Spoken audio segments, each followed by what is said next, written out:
चलो आज हम लोग सीट के डाउट्स ले रहे हैं। सबसे पहले एक्सरसाइज 1 का क्वेश्चन नंबर 15, जहां पे 3 मासेस दिए हुए हैं।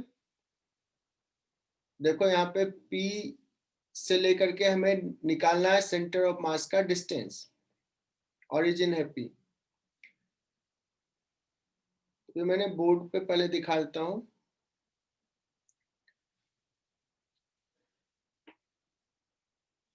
यहाँ पे 3 मासेज है। पहला मास, उसका कोऑर्डिनेट 0, यहीं से ले रहे हैं। दूसरा मास M, इसका डिस्टेंस यहाँ से PQ। तीसरा मास ये अगेन M, डिस्टेंस कितना होगा PR, ये लिख लिया, divide by total mass. M तो कैंसिल हो जाएगा, PQ plus PR divide by 3। जान भी ये आसान था ना? यस पल्लवी तुम्हारा 6-7 एक्सरसाइज 1 का है क्या? यस सर, एक्सरसाइज 1 सेक्शन है। सेक्शन है, ठीक है, वो भी ले लेते हैं। और जानवी का है एक्सरसाइज 2 का भी कुछ सवाल है। एक्सरसाइज 1 का जो है एक बार और बताना, शरण्या का है सेक्शन C का। चलो 6 और 7 ले लेते हैं एक्सरसाइज 1 का।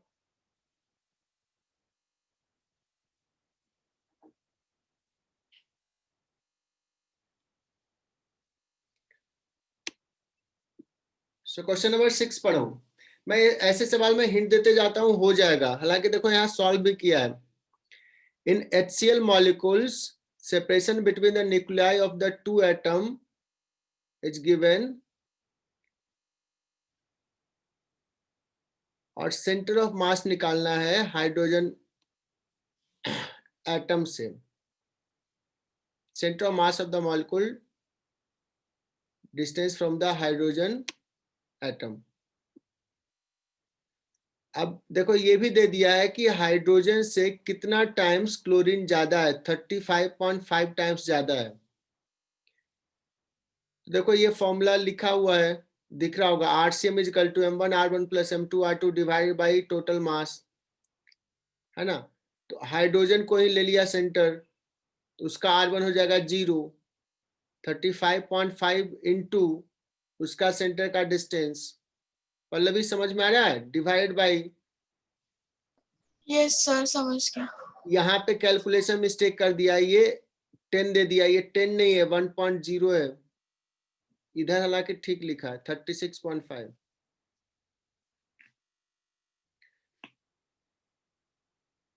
ये तुम्हें केमिस्ट्री का सवाल देख करके लगता है कि तूने छोड़ दिया होगा कि केमिस्ट्री का है।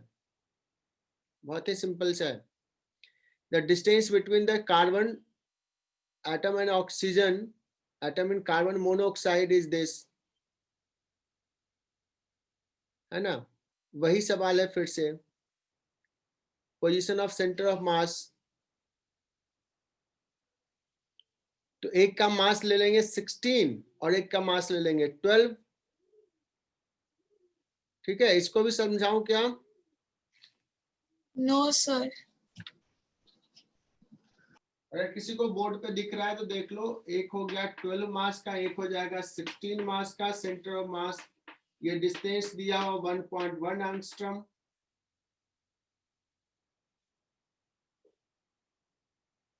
तो यहां से अगर कार्बन से लेंगे डिस्टेंस, तो 12 into 0 plus 16 into 1.1 divide by 12 plus 16। 16 into 1.1 divided by 16 plus 12, 28 into 1.1। बहुत ही आसान सवाल। 15 के बाद आते हैं, अच्छा 6-7 तो पूछी थी, 20 and 25।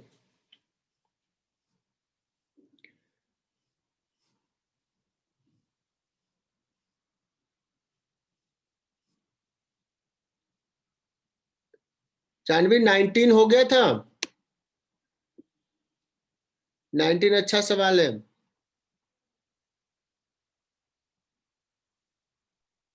हाँ किया है। ठीक है,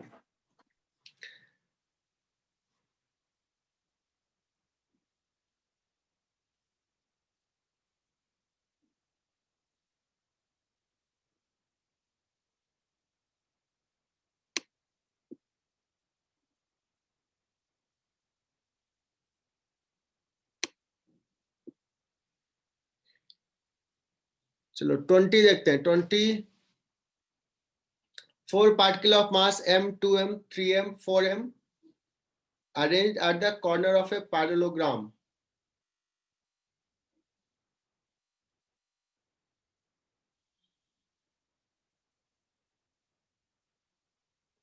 तो पहले ये डायग्राम सारे बच्चे अपने नोटबुक पे बनाए और मुझे सॉल्व करने की जरूरत नहीं, देखो यहाँ सॉल्व किया हुआ है। तो भी मैं भी डायग्राम बना देता हूँ बोर्ड पे।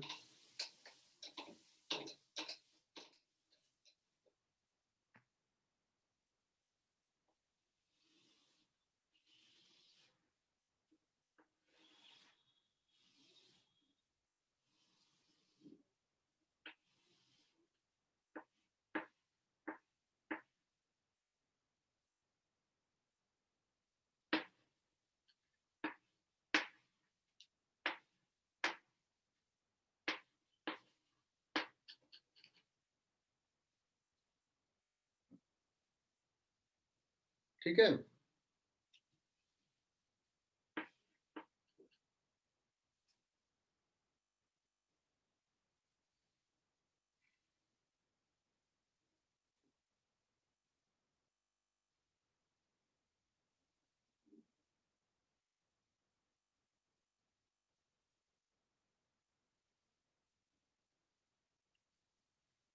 सो अगर पूछा जाए 2m का what will be the y coordinate, तुम यहां से कर सकते हो सर, इसका y कोऑर्डिनेट हो जाएगा a sin 60, जो बोर्ड पे देख पा रहे हो a sin 60। सिमिलरली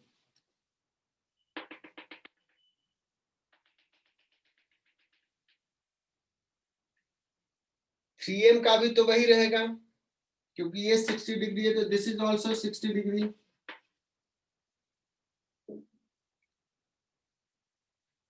है ना। और 3m इसका x कोऑर्डिनेट कितना होगा 2m का, so you will say that x coordinate will be a cos 60, that is equal to a by 2। अगर 3m का कोऑर्डिनेट लिखना है बच्चों, तो देखो ये है a by 2 और ये हो जाएगा a, तो 3m का x कोऑर्डिनेट आ जाएगा a by 2 प्लस a, और y कोऑर्डिनेट कितना हो जाएगा a sin 60। जानवी समझ में आया क्या? बोर्ड पे मैं दिखा रहा हूं, बाकी बच्चे भी देखना। इसका तो कोऑर्डिनेट क्या हो गया 0,0, इसका कोऑर्डिनेट क्या हो जाएगा x coordinate a, y coordinate 0, इसका coordinate x coordinate a cos 60, that is a by 2, y coordinate a sin 60, that is root 3a by 2, इसका y कोऑर्डिनेट यही रह जाएगा a sin 60, x कोऑर्डिनेट हो जाएगा ये a प्लस a by 2, या ऐसे देखोगे a by 2 plus a 3a by 2। तो यहां तक में किसी को डाउट? सारे पार्टिकल का कोऑर्डिनेट। अब एक्ससीएम निकालना है तो बहुत ही सिंपल सा, इसका तो 0 है प्लस इसका 2m, x coordinate is how much a by 2 plus 3m, what is x coordinate 3a by 2 plus 4m, x coordinate is a, divided by m plus 2m plus 3m plus 4m। y coordinate बहुत ही आसानी से निकल जाएगा, ycm, इसका 0, इसका 0, 2m इसका भी √3a/2 और इसका भी √3a/2, तो 2m + 3m शॉर्टकट में लिख दिया। √3a/2 divide by total mass कितना है 4 3 7 2 9 10 10m, ये हो गया 5m। So √3a/4 I think आ जाएगा।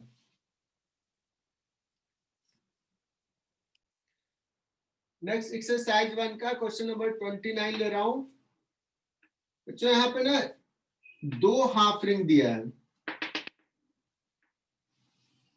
और एक का डेंसिटी थोड़ा ज्यादा दिया है 2 लैम्डा और दूसरे का डेंसिटी दिया है लैम्डा। रिंग अच्छा से बना नहीं है, तो ये एग्जैक्टली कहोगे फुल रिंग।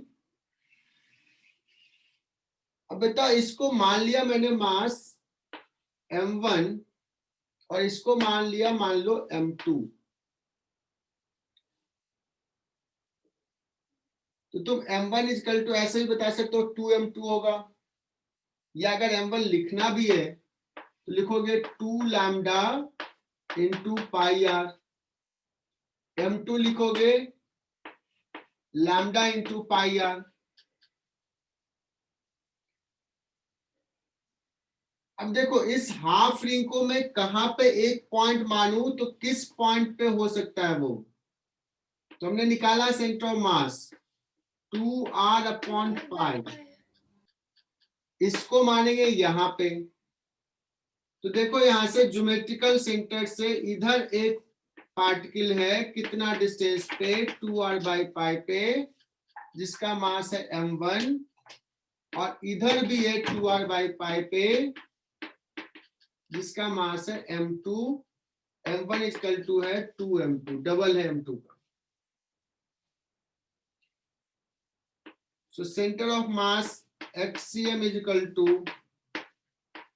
m1 × 2r/π, बहुत ही आसानी से निकल जाएगा, प्लस m2 इंटू क्या लिखूं -2r/π, इधर पॉजिटिव लिया तो इधर negative, divided by total mass m1 + m2। m1 को 2m2 पुट कर दो तो यहाँ हो जाएगा 3m2 और यहाँ पे आ जाएगा ऊपर में 2r/π divide by 3। This is your answer 2r/3π। बच्चों 10 में देखते हैं क्या है दिक्कत इसमें।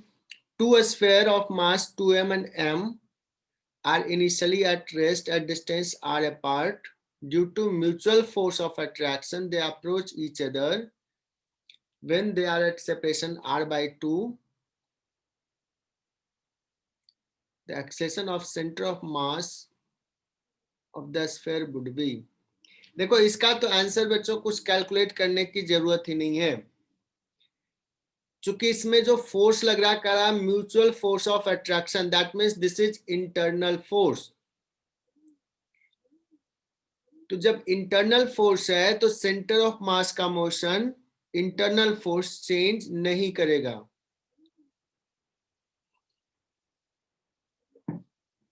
आई बात समझ में? Yes sir. तो इसका सेंटर ऑफ मास का एक्सेशन क्या रहेगा 0 रहेगा। ठीक है, सेंटर ऑफ मास का पोजीशन चेंज होगा क्या, कहोगे नहीं। तो इस पे थोड़ा सा मैं कुछ और भी सवाल करा देता हूं, ऐसे सवाल कैसे आते हैं।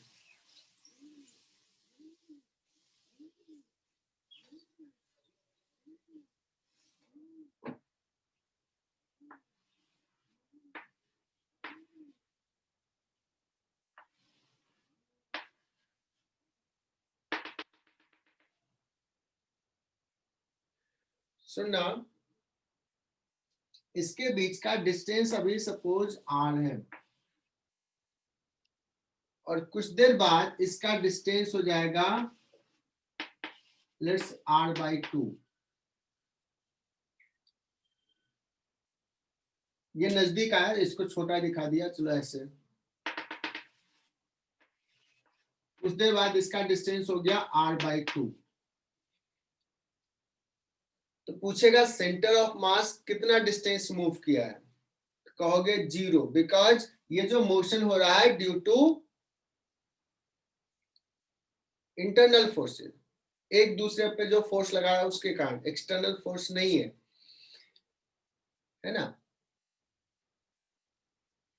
लेकिन इसमें यह भी सवाल पूछा जाता है कि बताओ कि ये कितना चला है, 2m कितना चला है या m कितना चला है। अगर डिस्टेंस r से सेंटर के बीच का डिस्टेंस r/2 हो गया है, तो what is the distance that 2m block has travelled. ये भी सवाल नीट में आ सकता है, बहुत फेमस सवाल है ऐसा। तो मान लेते हैं बच्चों कि ये चला है x1 डिस्टेंस इधर और ये चला है इधर x2 डिस्टेंस। तो तुम इतना बता सकते हो क्या कि x1 प्लस x2 जो होगा, पहले r था अब r/2 है, तो ये हो जाएगा r माइनस r/2। क्या मैं इतना बोल सकता हूं? ये लिख लेना नोटबुक में।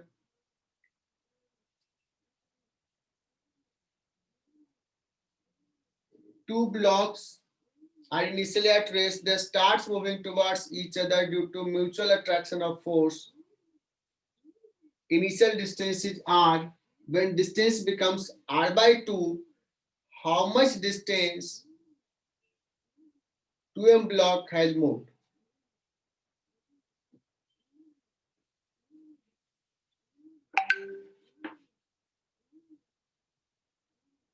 So,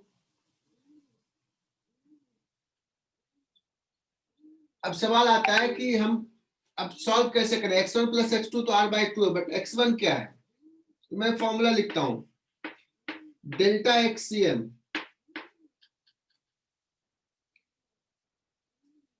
इस सिस्टम का सेंटर ऑफ मास चेंज नहीं होगा। और डेल्टा एक्सीएम क्या होता है? m1 delta x1 plus m2 delta x2 divide by m1 plus m2 that is equal to 0। m1 लेते हैं बच्चों 2m, इसका x1 है डेल्टा x1 प्लस m का है x2, लेकिन x2 इधर है इसलिए क्या लिखेंगे m इंटू माइनस x2 और m1 प्लस m2 इधर जाके 0। सो यहां से क्या आ जाएगा देखो, 2mx1 is equal to mx2, m और m गया, x2 इज इक्वल टू क्या हो जाएगा 2x1 और यहां से क्या आया था x1 plus x2 is equal to r/2 था, x2 का वैल्यू आया 2x1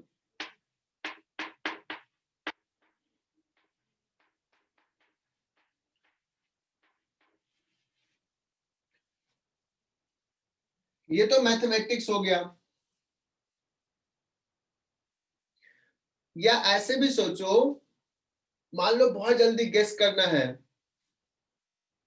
बहुत जल्दी गेस करना है कि इसका क्या आंसर होगा, बहुत कम टाइम है, तो थोड़ा सा दिमाग में रखना, सेंटर ऑफ मास का पोजीशन चेंज नहीं हो रहा, इसका मास ज्यादा है तो ये कम डिस्टेंस चलेगा और ये ज्यादा डिस्टेंस इधर चलेगा।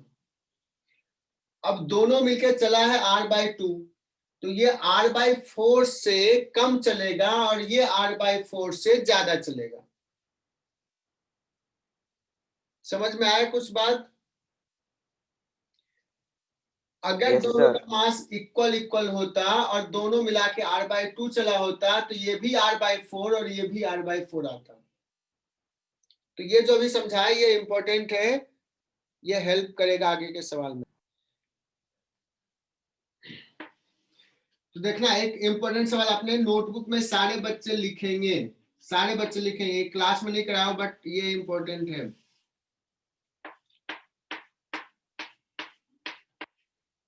हालांकि इसको मैं रोटेशंस में कराता हूं बट सेंटर ऑफ मास में भी करा सकता हूँ। अच्छा, एक रॉड है और ये स्मूथ सरफेस है, म्यू इक्वल टू 0 है, और ऐसे वर्टिकली रखा हुआ, थोड़ा सा डिस्टर्ब कर दिया, थोड़ा सा, तो ये तुम देखोगे, रियलाइज करोगे कि ये गिरना शुरू हो जाएगा। तो मैं यहाँ पे दिखा रहा हूँ कि ये सपोज किसी टाइम पे ऐसा स्ट्रक्चर है, ऐसे गिरते गिरते गिर जाएगा। तो इसका सेंटर ऑफ मास का एक्सेलरेशन क्या होगा? क्या रॉड ऐसा हो जाएगा या रॉड ऐसा ही रहेगा?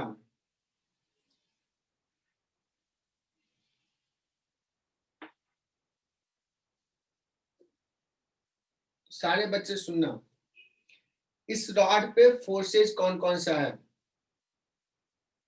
mg और यहां से n। इस रॉड पे फोर्स सिर्फ वर्टिकल डायरेक्शन में है, हॉरिजॉन्टल डायरेक्शन में है क्या कोई फोर्स? कहोगे नहीं। हॉरिजॉन्टल डायरेक्शन में नेट फोर्स 0 हो गया, मतलब AXCM जो है वो है 0, मतलब VXCM हो जाएगा कांस्टेंट, और इनिशियली है 0, सो ये हो जाएगा 0।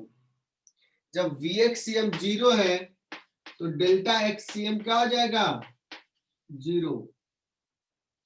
मतलब सेंटर ऑफ मास का कोई भी मोशन x डायरेक्शन में नहीं है, मतलब ये रॉड का जो सेंटर है ना वो सीधे नीचे आएगा, ये एंड इधर जाएगा बट सेंटर ऑफ मास सीधे नीचे आएगा। पूछेगा कि सेंटर ऑफ मास का पाथ कैसा होगा, तो एक देगा कि सर्कुलर होगा। बच्चे को लगता है सर्कुलर होगा क्योंकि ऐसे गिर रहा है ना, वो सोच लेते हैं ये फिक्स्ड है, ऐसे ऐसे करके आएगा, कि ऐसे पहले था अब ऐसे आएगा। ऐसा हो रहा है क्या? ये इधर स्लिप करेगा। लिख लेना, सेंटर ऑफ मास का जो मोशन होगा स्ट्रेट लाइन होगा और वर्टिकल लाइन होगा, सीधे ऐसे गिरेगा। जो आईआईटी ने पूछा है कि इसका एक्सेलेरेशन ऑफ सेंटर ऑफ मास क्या होगा, तो नेट फोर्स क्या है? mg वेक्टर है नीचे, अब प्लस n वेक्टर, हालांकि हम डायरेक्शन नहीं लिख तो वेक्टर लिख लिए, तो mg plus n that is equal to m into a। तो a इज इक्वल टू क्या हो जाएगा? g vector plus n vector divide by mass m, m यहाँ पे कट गया, तो this will be your answer. Screen share कर रहा हूं तो समझ में आ जाएगा क्या सवाल था।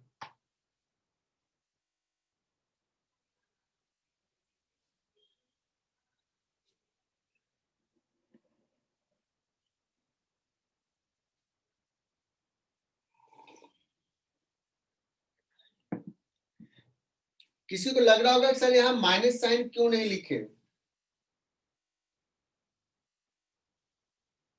सर तो हमेशा लिखते थे mg नीचे n ऊपर, तो mg माइनस n लिखते थे। बच्चे यहाँ पे mg मैग्नीट्यूड वहां लिखते थे, mg नीचे है और n ऊपर है, तो मैग्नीट्यूड में लिख रहा था। जब हमें वेक्टर साइन दे दिया तो अपने आप इसमें इंक्लूडेड है कि mg ये है, mg vector is mg minus J cap है, और ये n प्लस जे कैप, n वेक्टर में इंक्लूडेड है। ये समझा क्या? प्रिया पाटिल, ये क्लियर हुआ आंसर? Yes, sir. 18 के बाद बताना किसी को डाउट बचा रह गया इसमें, तो इधर 29. इसमें भी बी में भी 29। चलो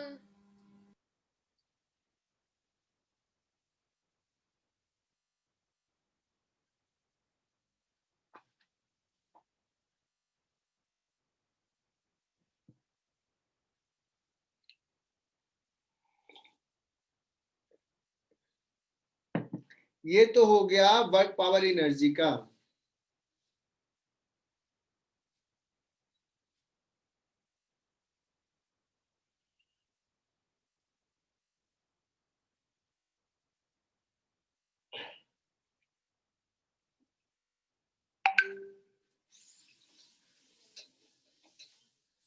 ये सवाल सेंटर ऑफ मास का नहीं है, लेकिन बच्चों ये 2 मीटर का चेन है जिसमें 60 सेंटीमीटर नीचे हैंग कर रहा है। Uniform chain of length 2 metre such that length 60 centimeter hangs freely from the edge. Total mass of the chain is 4 kg. Can you find what is the mass of the hanging part? So sir 4 kg divided by 2 meter, ये हो गया मास per unit length. Hanging part है 0.6 metre का, तो ये divide कर दोगे तो शायद ही आ जाएगा 1.2 kg, है ना। तो हैंगिंग पार्ट का मास है 1.2 kg और इसका सेंटर ऑफ मास कितना होगा नीचे, 30 सेंटीमीटर नीचे। अगर इसके पूरे को ऊपर उठाना है तो पोटेंशियल एनर्जी को इंक्रीज करना है। पोटेंशियल एनर्जी को कितना से इंक्रीज करना पड़ेगा, m dash g into H. m dash हो गया 1.2 kg, g हो गया 10 और h 60 ले या 30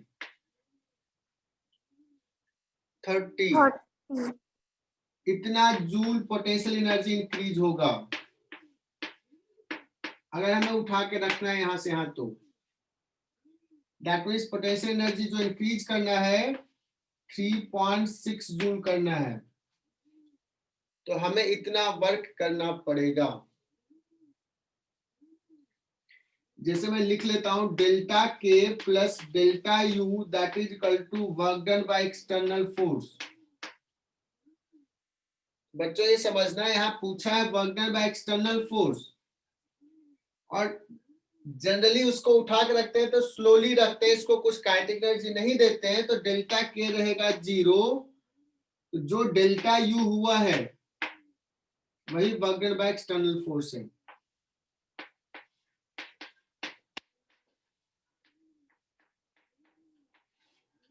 अच्छे से इसको समझो।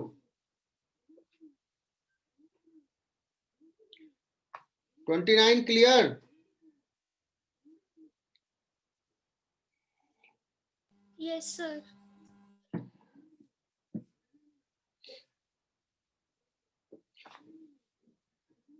स्नेहा बड़े, क्या कोई सवाल समझ में आ रहा है स्नेहा? सर समझ में आ रहा है। हाँ गुड, पहली बार आवाज सुना मैं। चलो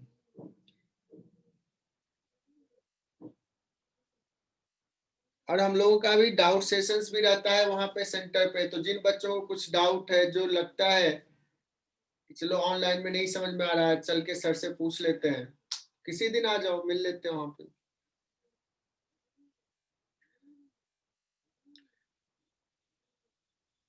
स्नेहा हम लोगों ने कुछ सवाल किए थे क्या वहां बैठ के सेंटर पे, एक आध सवाल? हाँ सर। क्या लगा ऑनलाइन में अच्छा होता है या ऑफलाइन में?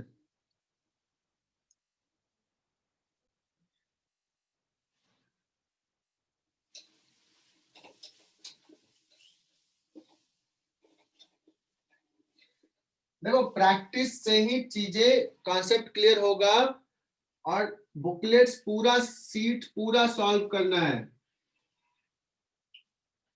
बच्चों तुम्हारे पास मान लो एक बकेट है घर में, एक कंटेनर है खाली है, अभी कुछ तो मास होगा।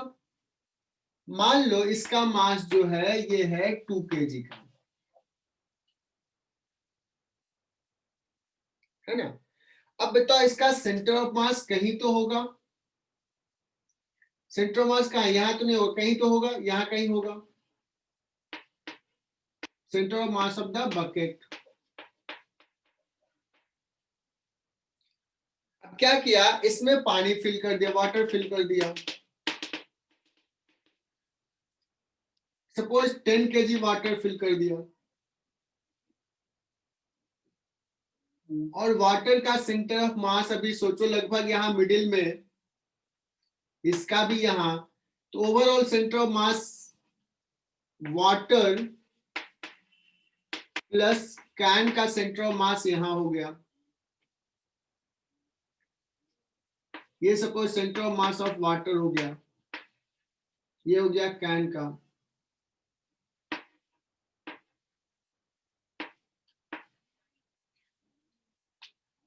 और centre of mass of the system यहां हो गया।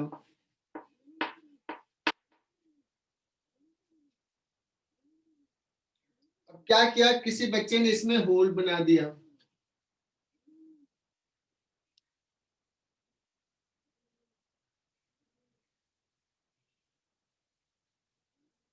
ओके।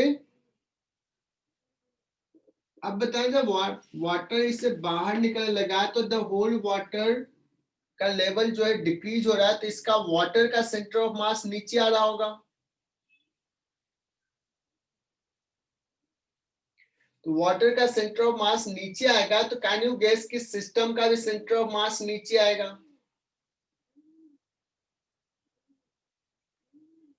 एकदम सोचना, अच्छा सवाल है ये, और बड़ा फेमस सवाल है, बहुत जगह पे यूज आएगा, एसएचएम में भी यूज आएगा। वाटर का लेवल कम हो रहा है, वाटर का सेंटर ऑफ मास नीचे जा रहा है, जबकि कैन का सेंटर ऑफ मास फिक्स्ड है। तुम देखोगे कि सिस्टम का सेंटर ऑफ मास नीचे जाते जाएगा।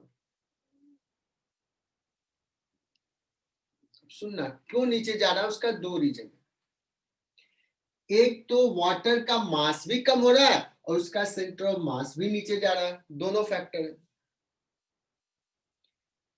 तो जनरली बच्चे क्या बोलते हैं कि सिस्टम का सेंटर ऑफ मास नीचे ही जाते जाएगा, लेकिन इमेजिन करो अगर ये पूरा वाटर निकल गया, ये पूरा वाटर निकल गया, वाटर बचा नहीं कुछ, बताओ सिस्टम तो सिर्फ बकेट रह गया, तो बताओ सेंटर ऑफ मास अब कहां हो जाएगा,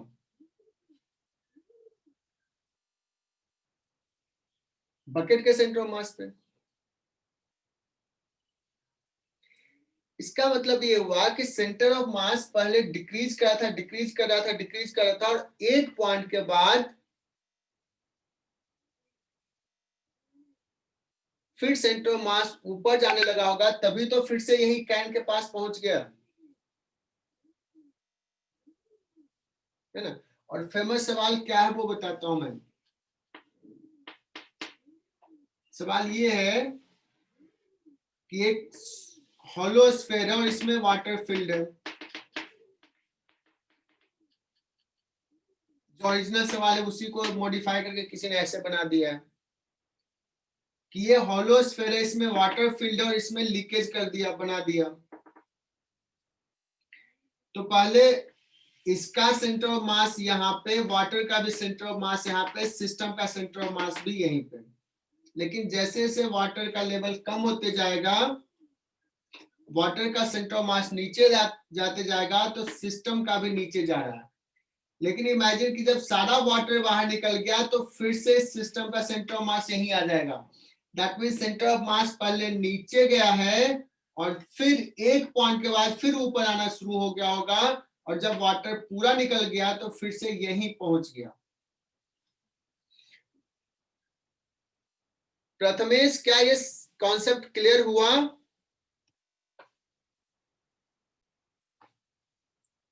एक सवाल दे दिया और ये मान लो आ गया तुम्हें नीट में, the hollow sphere has mass m, water का mass capital M, water half filled है, water plus the hollow sphere system will have center of mass at what distance below the geometric center?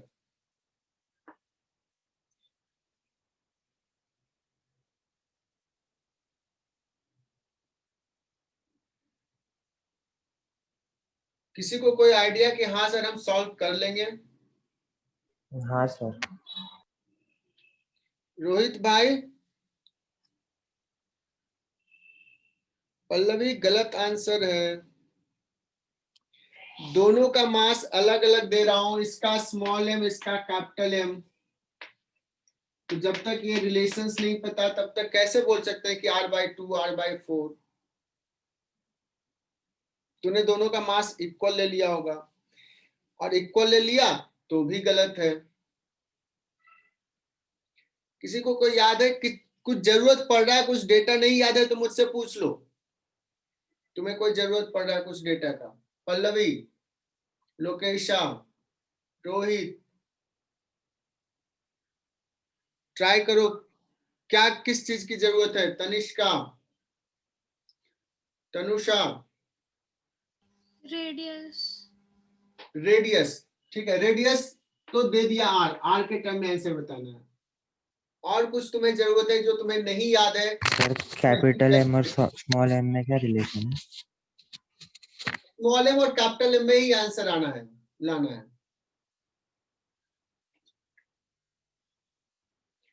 वैभव,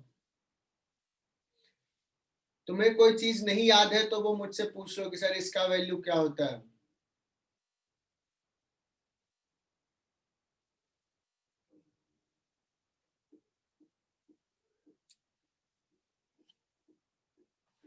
वेद भंडारकर, कुछ सोचो कैसे निकालना है इसका। इसको क्या मानेंगे? 2 पॉइंट मास जैसा ट्रीट करें क्या? सेंटर ऑफ मास निकालना है, इसको 2 पॉइंट मास जैसा ट्रीट करेंगे। एक पॉइंट मास कहां मानेंगे? स्फीयर के कॉरस्पॉन्डिंग सेंटर पे, और एक दूसरा पॉइंट मास कहां मानेंगे? ये कैसा है बच्चों? हेमिस्फीयर। और मैं यही पूछ रहा था, क्या किसी के मन में ये आया कि हेमिस्फीयर को एक पॉइंट मास माने तो उसको कहां पे रखूं? 2r/π। नहीं, ये 3r/8। क्या बात है, किसने आंसर दिया यार? दिल खुश कर दिया। कौन है? लोकेशा। अरे क्या बात है लोकेशा, बहुत बढ़िया बहुत बढ़िया। ये हेमिस्फीयर है, बहुत बढ़िया लोकेशा। और भी बच्चों के दिमाग में आया होगा। प्रिया पाटिल, क्लियर हुआ? मैंने लिखाया था, हालांकि मैंने डिराइव नहीं किया था। और सबसे एक इंपॉर्टेंट चीज कि मैंने 1-2 बच्चे के नोट्स चेक किए तो किसी ने 3r/2 लिख दिया है, किसी ने 3r/5 लिख दिया है। इसलिए मैं बच्चों को ना नोट्स लेके बुलाता हूं कि कुछ ऐसे मिस्टेक्स तो ना कर दें। 3r/8 होता है, कहां से? इससे।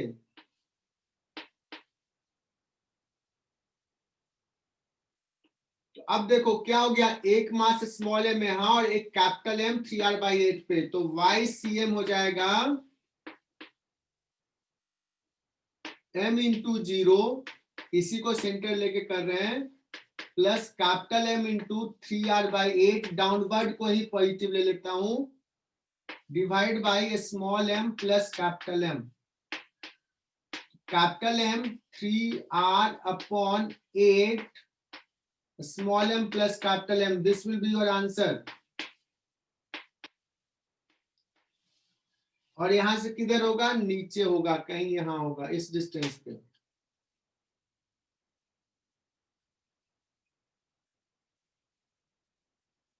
क्लियर?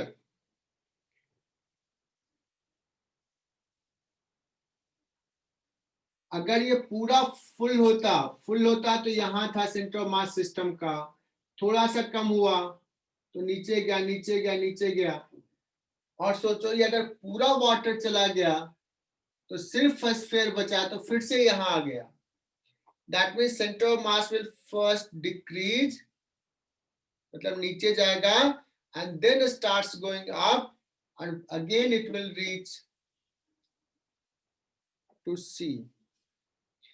देखो बच्चे कम हो गए यार, 27 थे 24।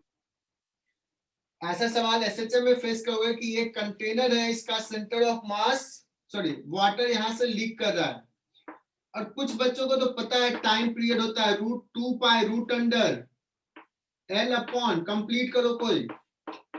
तुम लोग तो ब्रिलियंट बच्चे हो, बहुत पढ़ते थे 9th-10th में। जी। क्या बात है यार, कैसे पता है ये सब बताओ? बड़ा मुझे तो बड़ा ये फील होता है कि हम तो नहीं जानते थे ये सब।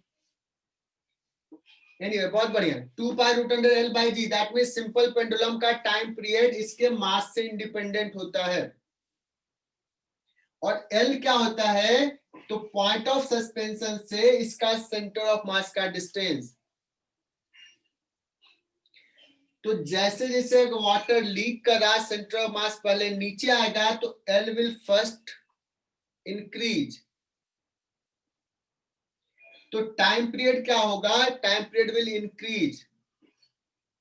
फिर एल, सेंटर ऑफ मास ऊपर जाना शुरू हो जाएगा, फिर एल बढ़ना शुरू हो जाएगा। तो time period will first increase and then decrease. This is the answer. This is very tricky question in SHM. So ये हालांकि जेई मेन मतलब उस समय AI ट्रिपल ही करता था, उसमें ये पूछा है सवाल।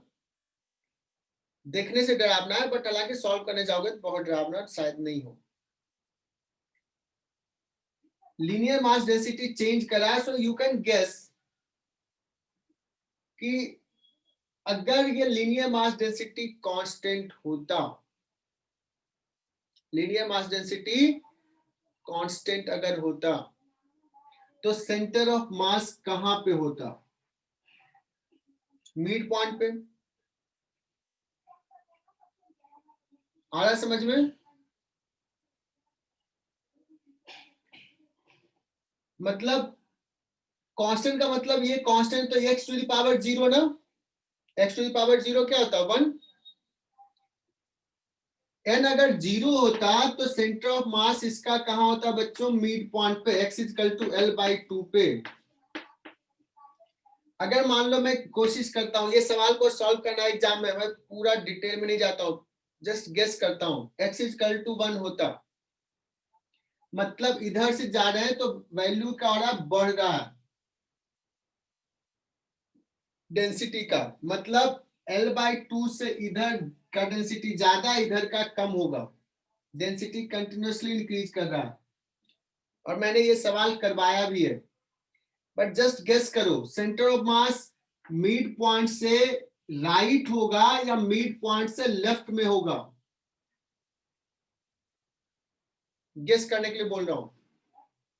राइट। कंफर्म, राइट में होगा, बिकॉज राइट वाले का मास ज्यादा है, डेंसिटी ज्यादा है। अगर मैं इसका n का वैल्यू 2 ले लिया, मतलब स्क्वायर से इंक्रीज का मतलब इधर का डेंसिटी बढ़ने का रेट और ज्यादा है, डेंसिटी बढ़ने का रेट और भी ज्यादा है, तो बताना इसका सेंटर ऑफ मास थोड़ा राइट और ज्यादा होगा, isn't it? जैसे से n बढ़ाते जाएंगे centre of mass will move in this way, increase करते जाएगा और इधर जाएगा और इधर जाएगा। तो ग्राफ तुम देख करके अब गेस करो कि कौन सा पॉसिबल है। तो सबसे पहले तो ये n0 के लिए graph should start from L या L/2, L/2, और ये ग्राफ ऊपर जाएगा कि नीचे जाएगा, डिस्टेंस सेंटर ऑफ मास का यहां से बढ़ रहा है, इधर जा रहा है, तो ये ग्राफ ऊपर जाएगा ऊपर जाएगा ऊपर जाएगा जैसे जैसे n इंक्रीज करेगा। तो तुम थोड़ा सा दिमाग लगा के ये कर सकते थे, बट मुझे तो अभी निकालना ही है सेंटर ऑफ मास कहां होगा। कोई दिक्कत नहीं है, कैलकुलेशंस कर लेते हैं। सेंटर ऑफ मास निकालने का तरीका क्या है ये देखो, यहां से x डिस्टेंस पे एक छोटा सा एलिमेंट लेते हैं dx का, और क्या लिखते हैं बच्चों, x coordinate x into dm का इंटीग्रेशन डिवाइड बाई dm का इंटीग्रेशन। मुझे एक्सप्रेशन ही चाहिए। अब ऐसे सवाल हमने किए x, तो इस एलिमेंट का x कोऑर्डिनेट यही x है तो x रहने देते हैं, dm कैसे लिखेंगे? kx by l to the power n into dx linear mass density into length divided by dm का इंटीग्रेशन, dm कितना हो जाएगा? बताओ ये सही लिखा क्या? Linear mass density into length. अब देखो ये के तो जाएगा,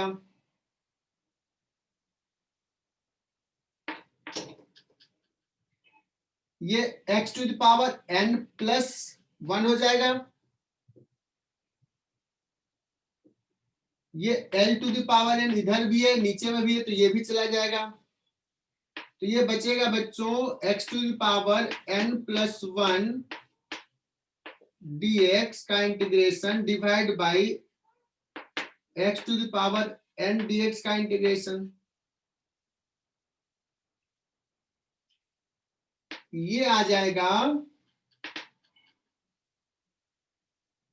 अब बताओ इसका इंटीग्रेशन क्या हो जाएगा? x to the power n plus 2 divide by n plus 2, और ये नीचे हो जाएगा x to the power n plus 1 divide by n plus 1, और ये लिमिट पुट कर दोगे 0 to l, so xcm is equal to, मैं डायरेक्टली लिख लेता हूं,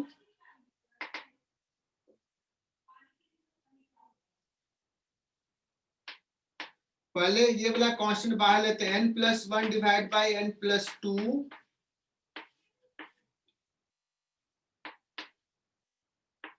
x का वैल्यू पुट करेंगे l अपर लिमिट फिर minus lower limit, l n plus 2 divide by यहां पे l n plus 1, so xcm will come out as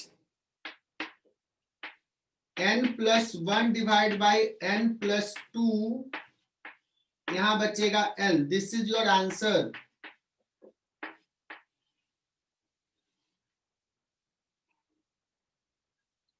अगर n 0 लिया तो देखो ये आंसर हो जाएगा l बाई 2, n अगर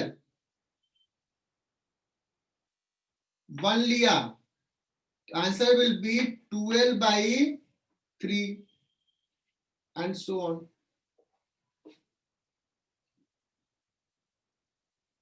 तो सोचो कि ये तो हमारा एक ऐसा सवाल हो गया कि मैं n इजकल टू हाफ ले लूं, n इजकल टू 2 ले लूं, n इजकल टू 3 ले लूं, सबके लिए आंसर आ गया।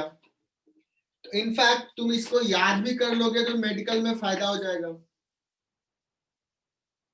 क्योंकि ऐसे सवाल आ सकते हैं कि lambda is equal to some x to the power 3, बताओ सेंटर ऑफ मास कहां होगा? ये l लेंथ है। अगर ये फॉर्मूला याद है तो डायरेक्टली बता दोगे l into 3 plus 1 divide by 4l by 5। अगर मैंने पूछ दिया कि लैम्डा जो है वो k इंटू रूट एक्स है तो बताओ सेंटर ऑफ मास कहां होगा? n का वैल्यू यहाँ पे 1/2 पुट कर दोगे। मतलब ये सवाल तो नीट वालों के लिए बड़ा अच्छा हो गया। नेक्स्ट सवाल third, a particle of mass 4m which is at rest explodes into 3 fragments। Generally बच्चों जब भी पार्टिकल रहेगा ना, मतलब एक्सप्लोजन हो रहा है, तो that happens because of the internal forces. So internal forces cannot change momentum of center of mass, momentum of the system।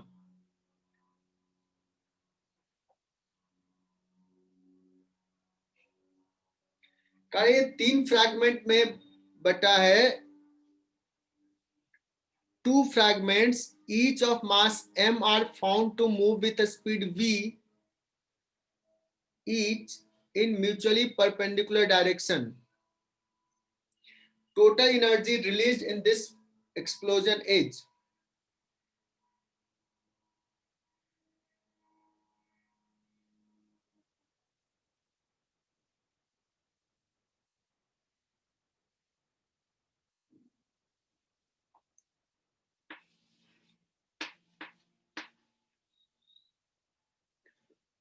तो इसको बोर्ड पे समझा रहा हूं मैं। देखना ये आईआईटी का सवाल पूछा हुआ है। ये बच्चों 4m का मास है और ये एक्सप्लोड किया 3 पार्टिकल में, एक का मास m, दूसरे का भी मास m और तीसरा का मास कितना होगा देव की? 2m. 2m। क्या बात है, टोटल मास 4m है इसलिए 2m। अब क्या है, एक चला गया v से इधर, एक चला गया v से इधर, म्यूचुअली परपेंडिकुलर डायरेक्शन में। तो 2m किधर जाएगा और किस वेलोसिटी से जाएगा? चूंकि नेट मोमेंटम जीरो है, इनिशियली एक्स डायरेक्शन में भी जीरो, वाई डायरेक्शन में भी जीरो। तो अगर हम वाई डायरेक्शन की बात करें तो ये अगर v से गया है, दैट मीन्स इधर मोमेंटम हो गया mv, तो ये बॉल इधर भी जाएगा और इसका वेलोसिटी इतना होगा 2mv1 is equal to mv होना चाहिए। इसके मोमेंटम को कंपनसेट करेगा, मतलब v1 होना चाहिए v/2। समझ में आया?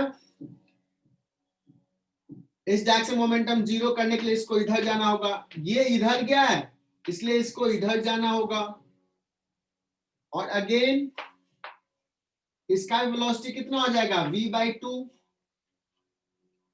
मतलब 2m ब्लॉक किधर जाएगा, 2m ब्लॉक इधर जाएगा, इधर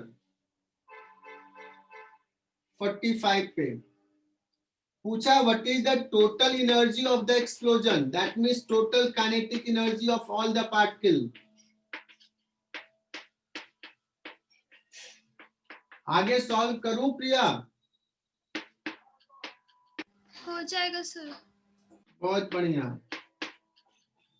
तो बाकी बच्चे लिख भी ले, हाफ एम वी स्क्वायर इसका, हाफ एम वी स्क्वायर इसका, प्लस इसका कितना हो गया हाफ टोटल मास v/2 इधर, v/2 इधर, तो नेट वेलोसिटी कितना हो जाएगा?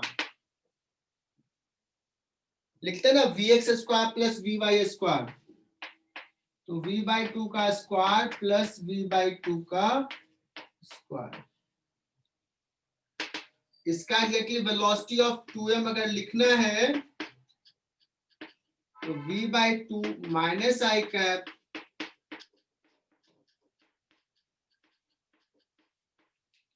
और तुम्हें पता है v इक्वल टू अगर तुम्हारा vx i cap plus vy j cap लिखा है तो v स्क्वायर होता है vx square plus vy square. ये कर लिया। देखो ऐसे सवाल आते हैं मेडिकल में, v वेलोसिटी से कोलाइड किया, v वेलोसिटी से ही रिबाउंड किया 30 डिग्री पे, what is change in momentum? तो इनिशियल मोमेंटम लिख लिया, final momentum v cos 30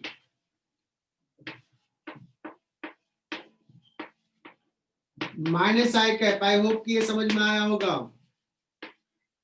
mv sin 30 j cap, और चेंज मोमेंटम क्या होता है pf minus pi, this minus this, तो ये माइनस आई कैप माइनस आई कैप, तो ये ऐड हो जाएगा और दिस माइनस दिस कैंसिल हो जाएगा, तो मैं डायरेक्टली लिख रहा हूं 2mv cos 30 माइनस आई कैप हो जाएगा। मतलब इसका मोमेंटम चेंज इस डायरेक्शन में हुआ है, mv√3/2, वहां पे सिर्फ मैग्नीट्यूड पूछा है तो this is your answer. 8th सवाल में देखो, तीनों मीडियंस के अलोंग जा रहा है, इनिशियली इक्वल मास का है। फ्रॉम सिमेट्री कैन यू से कि इसका नेट मोमेंटम अभी जीरो है, 120 एंगल पे है तीनों, कह सकते हो? हाँ सर. हाँ सर. नेट मोमेंटम अभी जीरो है। अब देखो आगे क्या कहा है, आफ्टर कोलिजन ए जो है वो रेस्ट में आ गया और बी जो है वो अपने पाथ को रिट्रेस किया, मतलब जीबी डायरेक्शन में वापस आ गया। See the diagram. बताओ अगर बी जीबी डायरेक्शन में वापस आ रहा है तो सी का वेलोसिटी किधर हो कि नेट मोमेंटम 0 होना चाहिए, क्योंकि ए तो रेस्ट में ही आ गया है। तो there is only one option कि सी का वेलोसिटी बी के जस्ट अपोजिट डायरेक्शन में हो, जिधर बी जा रहा है उसके just opposite. Am I right? Yes, sir. तो बी अगर जीबी डायरेक्शन में जा रहा है तो वो बीजी डायरेक्शन में जाएगा और इक्वल वेलोसिटी से जाएगा। So fourth will be the correct option.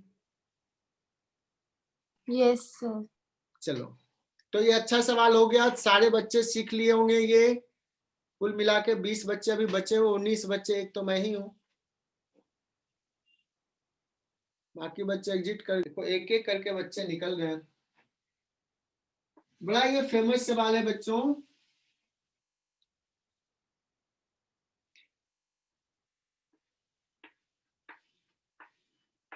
कि एक ट्रेन है, हालांकि मैंने तो एक ऐसे चेन बना दिया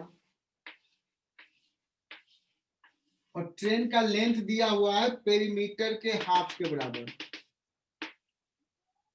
the train is moving with constant speed v along circular path.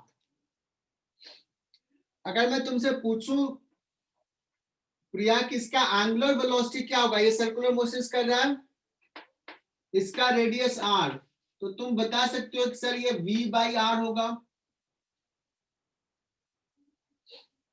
हाँ. इसको लिख लेता हूं मैं v0 सपोज, तो ये v0/r।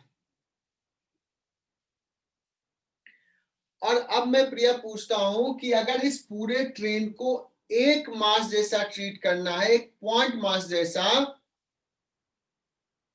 तो पॉइंट मास कहां रखोगे? यहां से सेमी सर्कुलर का सेंटर मास 2r बाई, तो ये टोटल मास यहां पे है।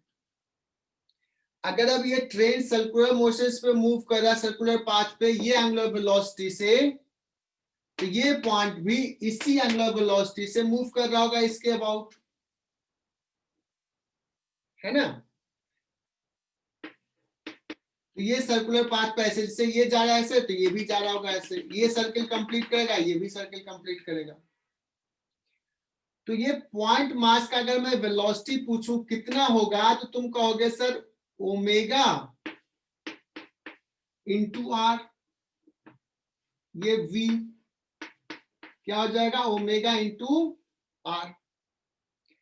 मतलब इस पॉइंट मास का वेलोसिटी हो गया ओमेगा इज v0/r, और स्मॉल r क्या है, 2r/पाई। इसके सेंटर ऑफ मास का वेलोसिटी हो गया, r कैंसिल, 2v0/पाई। तो सेंटर ऑफ मास का मोमेंटम आ जाएगा मास इंटू 2v0/पाई, और किधर, माइनस आई कैप में। अभी के सिचुएशन में जैसे जैसे चेंज हो रहा है इसका वेलोसिटी चेंज हो रहा होगा। आ गई बात समझ में?